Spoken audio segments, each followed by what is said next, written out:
Je dirais que Sarah, c'est une jeune femme dans la quarantaine, dans la région des Petits-Rochers, qui a immigré au Canada en 93 euh, par le Québec. Je suis arrivée à Rimouski, j'ai étudié à Rimouski, ensuite j'ai été à l'Université de Moncton.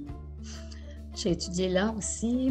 Ensuite, j'ai fini ça au collège communautaire en informatique.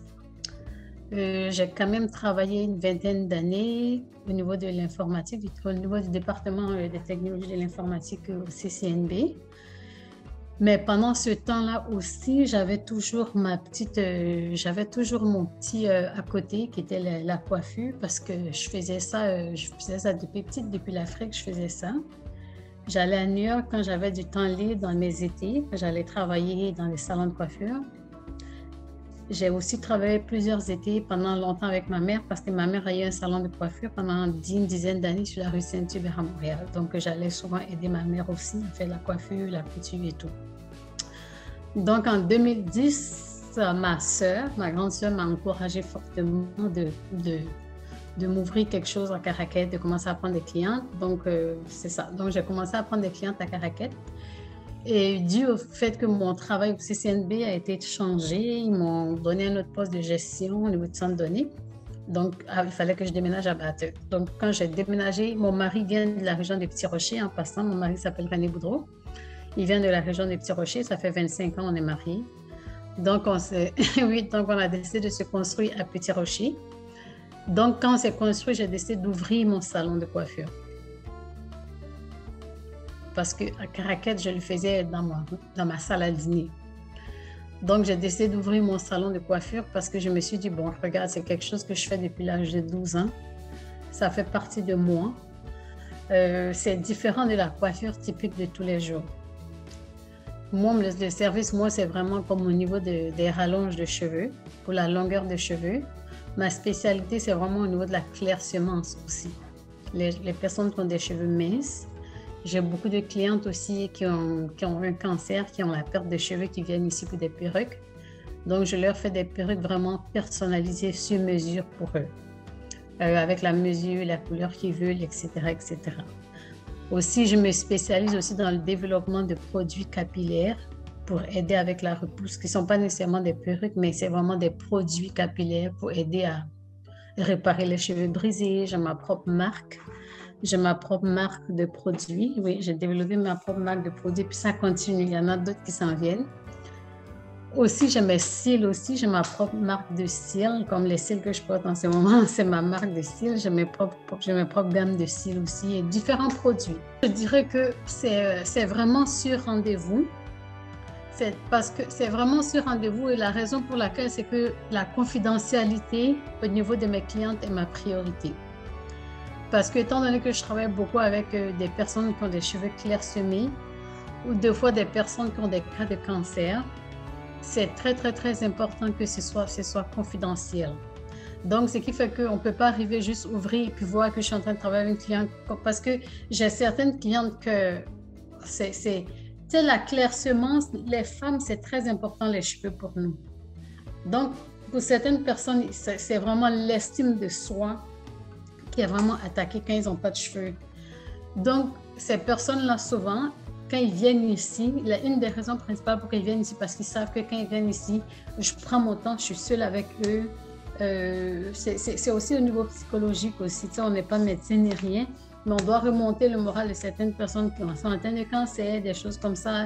C'est déjà une adaptation de devoir porter une perruque, de devoir porter un morceau de cheveux pour le fait de la tête. Il y a vraiment donc ce qui fait que le côté confidentialité est très, très, très, très important pour moi. Je respecte beaucoup ça, donc c'est pour ça que c'est vraiment par rendez-vous. Le déclic, comme vraiment mon plein potentiel, c'est vraiment après la pause. Qu'est-ce qui arrive, c'est que je vous dirais que 2 ans et demi passés, j'ai eu une grosse chirurgie. Je suis restée 2 mois à l'hôpital à Montréal. Ça m'a permis de penser beaucoup. J'ai travaillé quand même 20 ans au collège. Je travaille dans la gestion, j'ai des diplômes, j'ai de l'expérience et tout, mais je pouvais jamais, côté entrepreneuriat, côté gestion, il y avait toujours un blocage. Il y avait toujours... c'est un peu plate de dire ça, mais on est toujours, nous les immigrants, dans des boîtes comme ça, on doit travailler 4-5 fois plus dur que les autres. Il y a certaines personnes qui n'ont même pas l'expérience, qui n'ont même pas le quart de diplôme qu'on a, mais qui ont des plus gros postes que nous. Donc, quand tu vois toutes ces choses-là, ça te permet de te retrousser les manches et puis de te dire, non, moi, je ne perds pas mon temps, je suis capable de faire plus, je suis capable de faire mieux. Et moi, étant donné que je faisais ça aussi à temps partiel, dans le fond, je travaillais au collège le jour, le soir, je coiffais. Étant donné que je faisais ça à temps partiel, avec la pandémie et tout ça, au collège, 2 ans passés, je pense, ils ont dû couper, ou 1 an et demi passé, ils ont coupé une quarantaine de postes. Puis dans la quarantaine de postes, le mien était là-dedans. Donc moi, c'était comme quelque part, c'était une porte de sortie. Il y a certaines personnes qui trouvaient ça triste, mais moi, je ne trouvais pas ça triste parce que je me disais, chaque chose arrive dans la vie pour une raison. Puis dans la vie, quand on veut travailler, quand on veut réussir, on peut réussir. Ça arrive, c'est comme, il n'y a rien qui est gratuit, il n'y a rien qui est donné. C'est sûr que c'est très, très, très difficile, mais tout est possible. Donc moi, le déclic a été là. Donc je me suis dit, ben, tout arrive pour une raison. J'ai déjà quand même une clientèle, je travaille très, très fort. Je vais juste redoubler d'efforts, puis je vais mettre en pratique qu'est-ce que je sais que je suis capable de faire, puis je vais continuer à me former dans ce domaine-là pour améliorer. Puis le besoin, puis je savais qu'il y avait un besoin, peut-être pas nécessairement juste dans la région de Chaleur, mais moi, je voyais vraiment plus à grande échelle. Je ne voyais pas juste dans la région de Chaleur. Donc, lorsque la pandémie tout a fermé, ben moi, j'ai étudié, j'ai ouvert mon site web, j'ai été chercher la clientèle ailleurs. Je me suis un peu éparpillée au Québec, un peu partout. Donc aujourd'hui, par la grâce de Dieu, j'ai des commandes de partout. Tu sais. Je fais des perruques, je les expédie, j'en ai de partout. J'ai même eu une commande de la France récemment. Tu sais, j'en amène partout mais je travaille, je ne dors pas. Je me lève à 6 heures du matin puis je me couche à 1 heure, 2 heures du matin. Mais je travaille. Tout vient avec le travail. Parce que j'ai une petite aide, j'ai eu vraiment une petite aide de la CBDC, mais ils ont quand même toujours été là quand j'ai des questions, n'importe quoi, je les appelle. Ils me donnent beaucoup de conseils. Ils me donnent beaucoup, beaucoup de conseils. Ouais. Une petite aide d'eux, puis après ça, ben, le reste, c'est vraiment avec mon propre argent. C'est sûr que j'aurais su, si je savais qu'il y avait peut-être des aides au niveau de l'immigration, des entrepreneurs immigrants, s'il y avait certaines choses qu'on pouvait aller chercher, c'est sûr que j'aurais été les chercher parce que vraiment, oui, ça roule, mais avec la pandémie, c'est pas facile. Tout est plus cher, l'équipement plus cher, la ressource, le matériel coûte très, très, très, très cher, la ressource première coûte vraiment cher. On essaye d'arriver. Mais c'est sûr et certain que si j'avais su certaines aides qui étaient disponibles ou que peut-être qu'il y a des aides disponibles et je ne suis même pas au courant de ça, j'aurais été les chercher.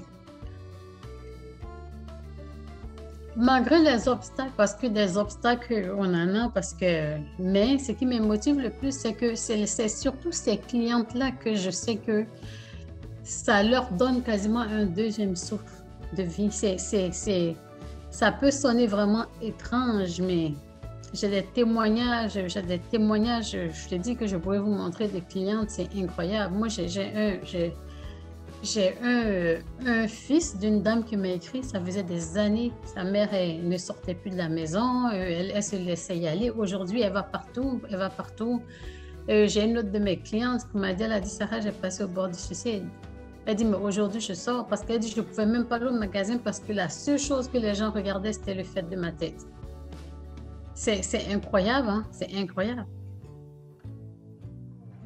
La persévérance, le travail, ça, c'est surtout ça. Et puis, la persévérance, le travail, puis je dirais, en troisième lieu, je dirais... l'attitude.